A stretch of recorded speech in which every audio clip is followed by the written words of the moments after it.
Hola, soy el profe Alan y hoy vamos a hablar sobre la ley 9635, la llamada reforma fiscal. Bueno, tal vez usted se ha preguntado qué aspectos de esta nueva ley afectan su empresa. ¿Sabe usted qué incluye esta nueva ley? ¿Cuáles son los principales cambios para el país y para su negocio? Bueno, hoy vamos a hablar de la reforma fiscal, la ley de fortalecimiento de las finanzas públicas.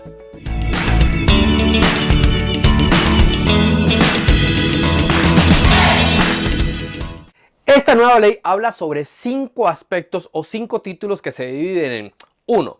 El impuesto al valor agregado, que es el que quizás ha tomado más ruido y que conocemos más los costarricenses, que transforma el impuesto general sobre ventas en un impuesto al valor agregado. Es decir, que amplía la base sobre la cual pagamos hoy día los consumidores y los contribuyentes el impuesto cuando compramos o vendemos mercancías y, lo más importante, servicios. El segundo título abarca la renta, o el impuesto a las utilidades, a las ganancias de su empresa, y el impuesto a las ganancias de capital, de las cuales vamos a hablar más adelante. Además, el tercer título habla sobre los salarios en la administración pública. Quizás es uno de los componentes más importantes del gasto que contiene esta ley 9635, que hace un llamado a la administración a tomar acciones que contengan el gasto salarial. El cuarto título de esta ley 9635 habla sobre la regla fiscal. ¿Y qué es la regla fiscal? Bueno, en algún sentido el legislador, la ley pretende controlar para que el gobierno gaste solamente lo que tiene. Es decir, que la regla fiscal va a obligar al aparato estatal, al gobierno, a gastar todo aquello que responde en ingresos fiscales. Y finalmente hay un quinto título que, si bien recorre varios aspectos, la realidad es que por sí solo se podría considerar todo un cuerpo normativo que dicta algunas reglas generales y que tiene que ver con los transitorios que están contenidos en la ley. Pero bueno, vamos a hablar de los aspectos importantes. Específicamente durante este video nos vamos a enfocar en el impuesto al valor agregado, es decir, en esa transformación del impuesto general sobre ventas, de ese 13% que estamos acostumbrados a pagar solamente por mercancías, para hablar del que ahora es el impuesto al valor agregado. ¿Y qué significa esto? ¿Cuál es la diferencia principal entre uno y otro? Bueno, lo principal es que antes el impuesto general sobre las ventas grababa solamente mercancías y eso le daba un contenido tangible a las cosas.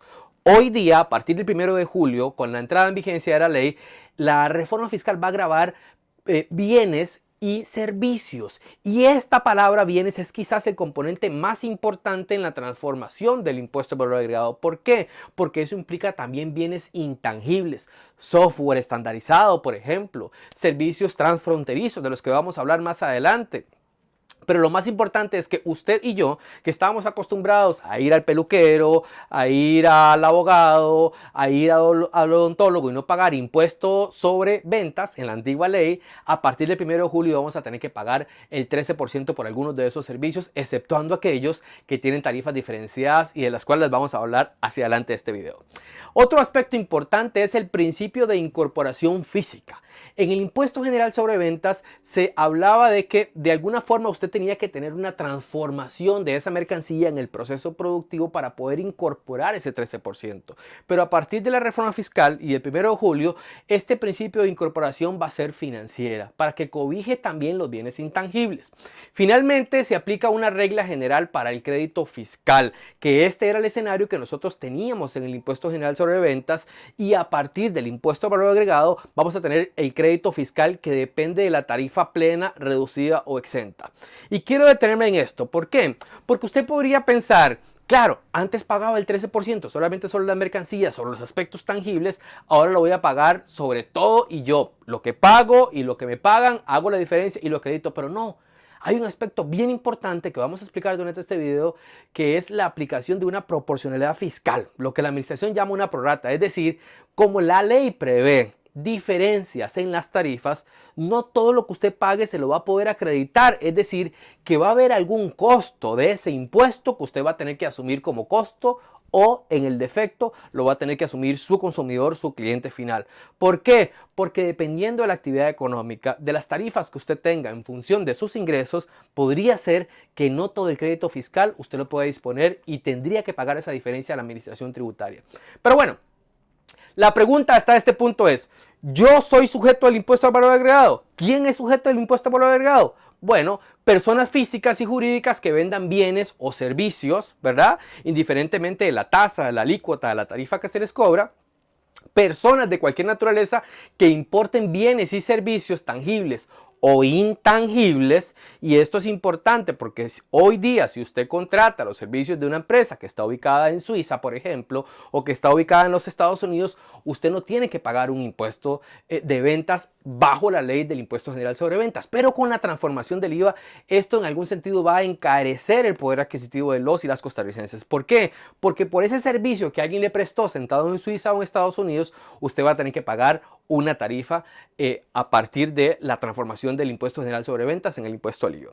Otro aspecto importante es que los compradores o destinatarios de servicios que se adquieren o intangibles cuando el proveedor esté fuera de Costa Rica van a incorporar una figura a la que se le conoce como la inversión del sujeto pasivo. ¿Qué quiere decir esto? Supongamos que usted tiene en su cadena de valor de abastecimiento un proveedor que le presta servicios de consultoría, asesoría, que está sentado en Guatemala. Hoy día usted simplemente hace la transferencia, ¿verdad? Y aplica la retención del impuesto a las remesas al exterior, que eso también sufre una transformación en la reforma fiscal. Sin embargo, en este video nos vamos a enfocar específicamente en el impuesto al valor agregado. A partir del 1 de julio, usted va a tener que calcularse el 13% por ese servicio, ¿verdad? Transfronterizo, aplicárselo usted mismo, pagarlo usted mismo y tomarlo dentro de sus créditos y débitos fiscales para calcular el monto final que usted va a tener que pagar. Es decir, que usted mismo se va a tener que aplicar el impuesto y usted mismo va a tener que pagarlo. Y si no lo hace, estaría incumpliendo con la ley. Otro aspecto importante es que los exportadores también son sujetos del impuesto al valor agregado, aunque están contenidos en el capítulo de exenciones. La realidad es que sí va a permitir crédito fiscal. No se preocupe, podría ser que hasta este momento esto que le estoy explicando resulte confuso, pero más adelante le vamos a explicar cómo se considera el crédito fiscal, cómo se calcula el débito fiscal, y dónde, en qué punto medio se encuentran estos dos, para que usted que tiene un negocio mediano, que tiene un negocio pequeño, que esto le genera algunas dudas, tenga la tranquilidad de saber a quién debe buscar, qué cambios debe hacer en su contabilidad y de qué aspectos debe echar mano. Finalmente, también son sujetos del impuesto al valor agregado aquellos contribuyentes que están hoy día en el conocido régimen de tributación simplificada. Bueno, y podría ser que a este punto usted se esté preguntando, pero entonces, ¿cuál tarifa debo pagar o cuál tarifa debo cobrar? En términos generales, la ley establece las siguientes tarifas. 13% como una tarifa general, podríamos decirlo, de aplicación a todos los bienes y servicios, excepto los que de manera expresa establecen otra tarifa. 4% para los tiquetes aéreos, y aquí hay un truco, para los tiquetes aéreos cuyo origen está en Costa Rica o cuyo destino final es Costa Rica. Y es importante que este valor de 4% se paga únicamente sobre el 10% del valor del tiquete. Adicionalmente, los servicios de salud privada, las clínicas, hoy día que nosotros vamos al odontólogo, que vamos al médico familiar, estas clínicas privadas que usualmente son de conveniencia, cuando tenemos algún mal menor, algún quebranto de salud, pues van a ser sujetos del impuesto al valor agregado y a partir del 1 de julio van a pagar el 4%. Los medicamentos y los insumos para medicamentos van a ser sujetos del 2% en la tarifa del impuesto al valor agregado. En la misma tarifa van a estar las pólizas de seguros personales. La póliza de vida, por ejemplo, que usted paga para dar tranquilidad a su familia después de su partida en este mundo. Bueno, ahora le va a costar 2% más a partir del 1 de julio. Y finalmente hay un 1% de tarifa reducida a la cual el legislador, el Ministerio de Hacienda, a través del proyecto de ley que propuso y que terminó aprobado como la ley 9635, ha grabado con este 1% la canasta básica. Pero ojo, aquí hay truco. Y es que la ley prevé la posibilidad de devolver en términos sencillos a la población que tiene menor ingresos, que tiene menor capacidad adquisitiva. Así que no solo ha grabado la canasta básica, que típicamente nunca la hemos grabado en Costa Rica, sino que ha replanteado la canasta básica, ¿verdad? Y este ha sido tema de discusión en nuestro país. Ha hecho una nueva canasta básica, pero además de esto ha establecido la ley que hasta que la administración tributaria, es decir, el Ministerio de Hacienda, no establezca un mecanismo claro y rápido para devolución del dinero a las clases sociales más desfavorecidas de este 1% de la canasta básica, esta no va a ser sujeto de este 1%. 1%. Y finalmente, dentro de esa misma tarifa del 1% están los productos agropecuarios y veterinarios. Bien, ahora entramos con las exenciones y no sujeciones. Lo primero que tenemos que hacer es entender cuál es la diferencia entre una exención y una no sujeción. La sujeción como tal, para hablar en términos generales, es cuando usted o su negocio, su operación a la que usted se dedica, ¿sí?, cae dentro de la cobija de la ley. Es decir, si la ley dice que yo grabo bienes y servicios, como nos dijo el profe Alan, entonces si yo vendo y comercializo bienes y servicios, yo estoy sujeto al impuesto. Pero existen algunas personas, algunos contribuyentes o algunos servicios y bienes que cumplen una característica o tienen una cualidad especial que los hace, aunque estén sujetos, les dan una condición especial y les dice usted es exento. Es decir, aunque usted cumple la función primordial del impuesto, tiene una condición especial. Por ejemplo, ¿quién está exento? Las exportaciones. Ciertamente una compañía que se dedica a exportar, sí, está vendiendo bienes y servicios desde el territorio nacional. Pero como estamos incentivando el comercio en Costa Rica, les decimos, mire, no se preocupe, aunque usted vende bienes y servicios en Costa Rica, yo le doy la exención. Entonces lo que usted venda hacia afuera, lo que usted exporte, va al cero. Esa es una exención. Por ejemplo, zonas francas, que eso viene como otro capítulo, viene como otra forma, pero al final lo que estoy haciendo es exportando, ¿verdad? Porque no necesariamente todos los que son zona franca, o más bien, todos los que son los que exportan son zona franca. Yo puedo ser exportador, pero no soy zona franca. Entonces, una zona franca compra y vende exento, las dos. Entonces usted se pregunta, ¿qué pasa si yo soy sujeto, no soy zona franca, soy sujeto al impuesto y le vendo una zona franca? Probablemente tengo un problema porque yo le tengo que vender exento, tarifa cero. ¿Sí? Eso es otra de las exenciones. Estas son exenciones subjetivas porque van al sujeto, o sea, a la persona o a la empresa que compra y vende. Tengo también exenciones objetivas que van al objeto, es decir, al bien o servicio. Por ejemplo, la ley establece que los intereses y comisiones están exentos. Entonces, si usted se dedica a vender zapatos, si usted comercializa zapatos, el zapato, al ser una mercancía, cabe en el concepto del bien, está grabado con una tarifa del 13%.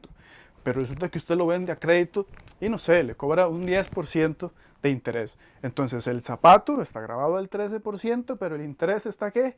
Exento. Entonces del 100% de su venta, una parte es grabada y otra es exenta. ¿Sí? Igual pasa con las comisiones.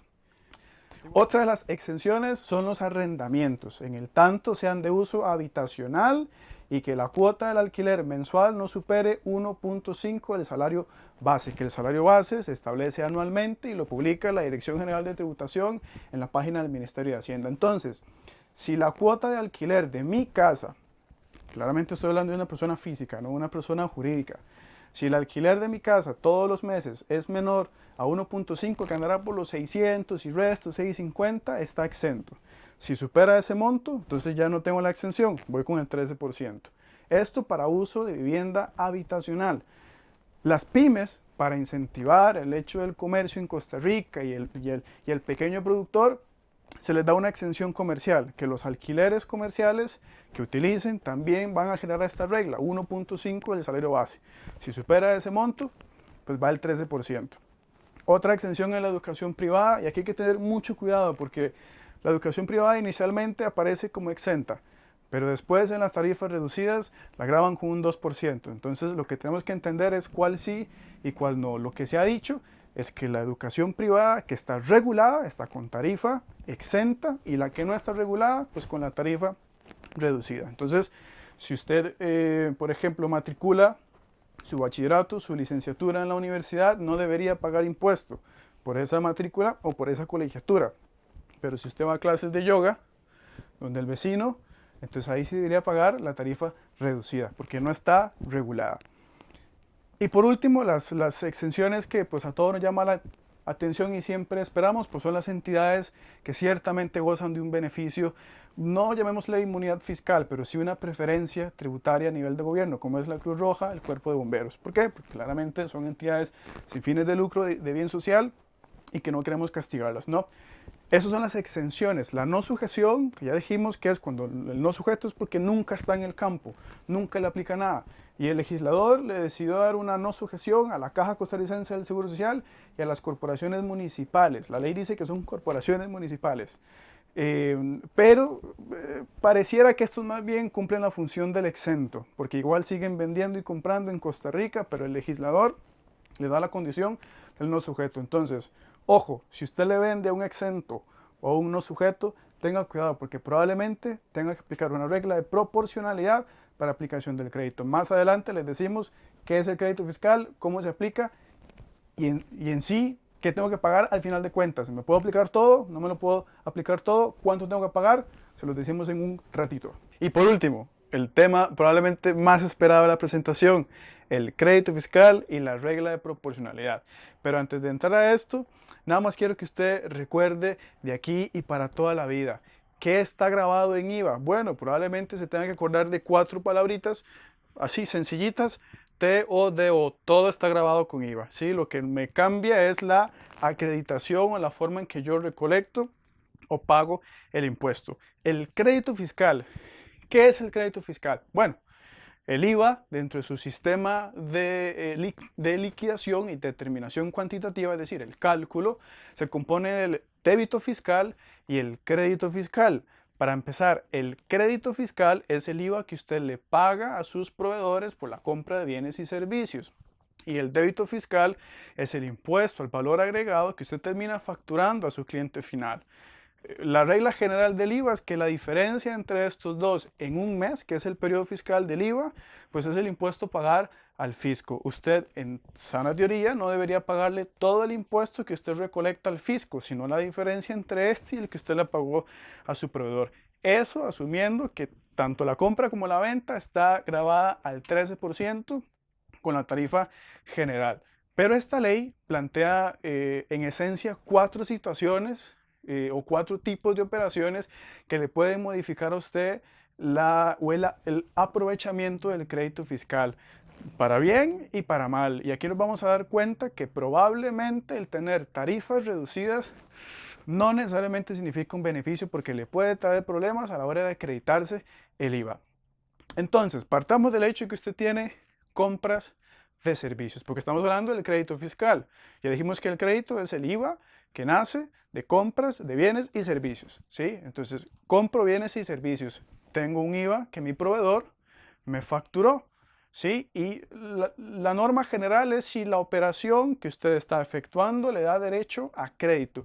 Y la otra cuestión que tiene que aprenderse es que el crédito fiscal o el derecho de acreditación se determina con base y en función directa a la forma en que usted vende.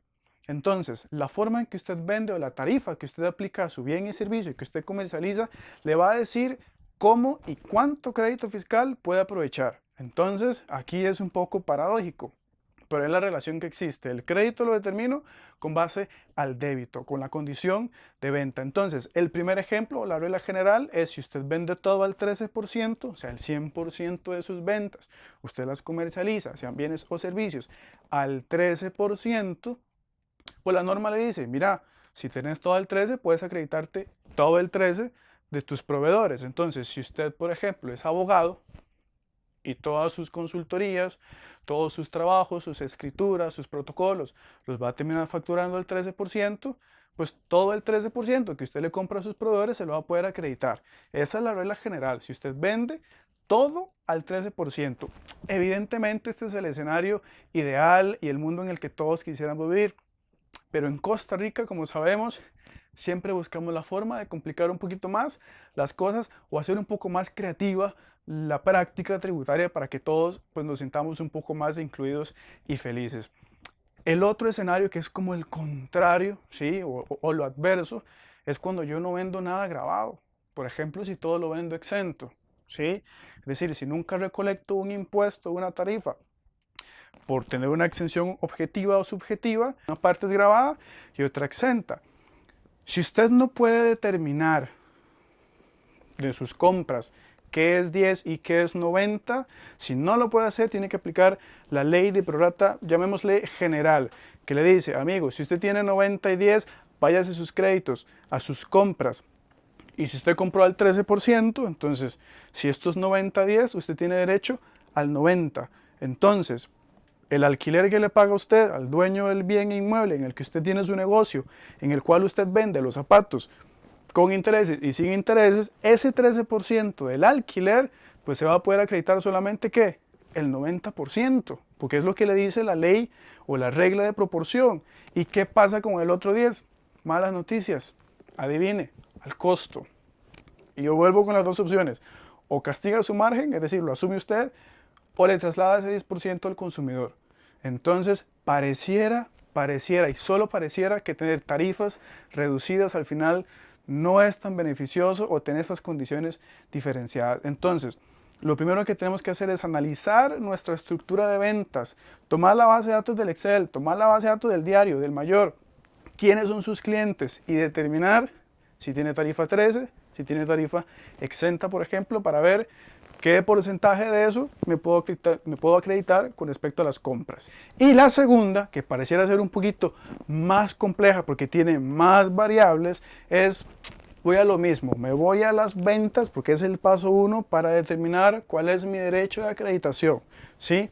Y resulta que yo vendo una tarifa distinta al 13%, porque hasta ahorita venimos manejando la tarifa general, si yo vendo al 13% o digamos que vendo exento. Pero ¿qué pasa si yo soy alguien que está grabado al 4% o que comercializo al 2% y compro al 13%? Es decir, el crédito y el débito como que van un poco distantes porque el crédito pues va al 13%, que son mis compras, pero el débito, que es lo que yo le facturo a mis clientes, es una tarifa distinta al 13%. Entonces, no hay que ser muy estudioso para decir, mira, si estás recolectando un 2%, ¿por qué te vas a acreditar todo el 13% que no necesariamente lo utilizaste para toda tu operación? Entonces, aquí viene la otra proporción. Mira, tenés un 13% acá y un 2 o un 4%, entonces acreditate la proporción. Por eso se llama regla de proporcionalidad. Sí, porque entonces tienes que buscar cuál es la proporción de la operación que te da el derecho a crédito con respecto a las ventas. Entonces, si usted vende el 4, pues acredítese el 4 del 13% de la compra. Y nuevamente, ¿qué pasa con el resto que no puedo acreditar? Pues va al costo y va al gasto. Entonces, lo que usted debe tener muy claro es si usted vende a una tarifa distinta al 13. Y no solamente a una tarifa, pues habrán contribuyentes que tienen tarifa del 13, tienen al 4, tienen al 2, tienen al 1 y tienen al 0. Esta gente sí lo tiene bien complicado porque tiene que aplicar proporcionalidad general y tiene que aplicar proporcionalidad específica, que es esta última de las tarifas diferenciadas. ¿Qué es lo que busca o lo que buscaba el legislador en su buena intención? Pues mantener el equilibrio entre el débito que usted le cobra a sus clientes y el crédito que le termina comprando a sus proveedores, para que no haya un doble aprovechamiento o un aprovechamiento de más por el hecho de tener una tarifa diferenciada. Lo que aquí le puedo decir es, si esto le parece muy complejo, porque sí lo es, en la vida real lo es, yo le recomiendo busque asesoría, busque videos, busque contactarnos. Mire, ahorita le vamos a dar el contacto nuestro para que nos pueda, o sea, que usted nos busque a nosotros o busque asesores, porque esto es bien complejo. Y lo peor de todo es que cuando la administración tributaria venga a revisarle sus cálculos de prorrata, no le va a decir, ay, mira, sí, yo entiendo que era muy compleja la cosa, mira, te perdono un par de añitos. Eso no va a pasar. Eso no va a pasar. Y dentro de 4 años, cuando empiecen los periodos de fiscalización, que van a ser periodo 18 y 19, pues vamos a tener que tener esto listo, ¿sí? Y la ley de proporcionalidad en sí es compleja. Entonces, si usted cree que su negocio tiene una opción diferenciada o tiene ventas diferenciadas y compras diferenciadas, pues va a tener que aplicar prorrata en el tanto su sistema contable no le permita asociar de forma específica esos costos pues al impuesto que está generando. Esperamos que este video le haya dado una perspectiva general en lo que respecta al impuesto al valor agregado contenido en la nueva reforma fiscal. Evite multas y sanciones, búsquese un asesor profesional. Si usted lo desea, con mucho gusto le podemos acompañar en este nuevo viaje de la reforma fiscal a partir del 1 de julio. Abajo de este video, nuestros contactos. Gracias por acompañarnos. Les saluda el profe Alan. Hasta luego. Hola. Te saluda el profe Alan, espero que este video te haya servido. Recuerda suscribirte al canal en YouTube, todo pegado, el profe Alan. Y búscame en Facebook como el profe Alan. Déjanos un comentario, escribirnos un mensaje. Si quieres que hablemos sobre algún tema particular, solo escribimos y grabamos el video. Espero que este video te haya servido. Compartirlo con tus compañeros. ¡Chao!